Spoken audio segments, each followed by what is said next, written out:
Meanwhile, Israel is continuing to carry out airstrikes on Lebanon after issuing evacuation orders for more than 20 towns and cities, including Nabatieh. At least 5 people have been killed so far. The IDF is continuing its push further into Lebanese territory as it targets Hezbollah militants. Last month, the IDF declared all areas south of the river combat zones. We can cross now to Beirut and speak to our correspondent there, Renée Davis. Renée, what more can you tell us about the situation in southern Lebanon? Well, like you just said, earlier today we received evacuation orders from the Israeli army for 20 villages around Nabatieh. Later, another 4 villages were evacuated, and reported strikes all around the Nabatieh area and Jizin. We've also just found out now strikes happened in the Bikai in the east of the country, in Nabshit. Where also we had reports about the Lebanese army soldier that was injured. So apparently he was firstly targeted near the Nabatieh hospital, and then he mounted his motorcycle to drive away and was struck again. Now he's severely injured in hospital. There's also reports about from local media about excessive clashes in Kfar Tibnit. Kfar Tibnit is another village in southern Lebanon that has a Lebanese army base. Now the Lebanese army were staying in the army area before, to not risk going outside and being caught up in the clashes. And we've just had reports now that they've managed to evacuate that area. So continued strikes and continued fighting all across southern Lebanon and now in the eastern parts as well.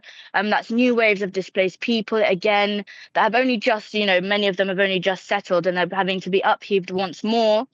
Another 2 killed in Kfar Uman, and civil defense are still looking through the rubble to find more victims.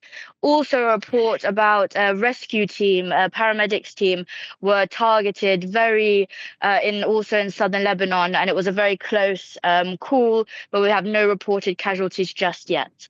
So that's what southern Lebanon looks like today. A lot of fighting going on there. Renée, we've also been discussing this potential deal between Iran and the U.S. Iran is demanding that any deal includes Lebanon. So what's the reaction been there to this latest development? Well, like you said, Lebanon is really being used as quite a very important bargaining chip in these US-Iran negotiations.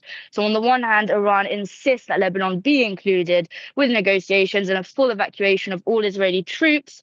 However, the US and Israel insist that this can be handled separately, that there can be peace between the US and Iran, and Israel can still occupy Lebanon. Now, in terms of authorities here in Lebanon, the president, the prime minister, and many of their MPs support these direct talks in Washington, between Israel and Lebanon.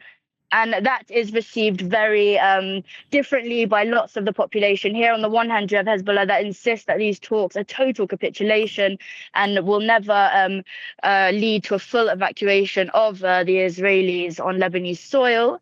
It's also creating a lot of internal conflict, whereas when the war broke out in 2024, after Hezbollah opened a support front for Gaza, so all of the displaced from southern Lebanon were warmly welcomed here in Beirut. So many people that are not Hezbollah supporters or Shia opened their doors to the displaced. Whereas this time there's a lot more anxiety because we've had strikes in, not Hezbollah areas. We've had strikes in Christian areas. So it's really mounting a lot of tension between both citizens here in Lebanon. Renée, thank you so much for that update. That's Renée Davis reporting there in Beirut.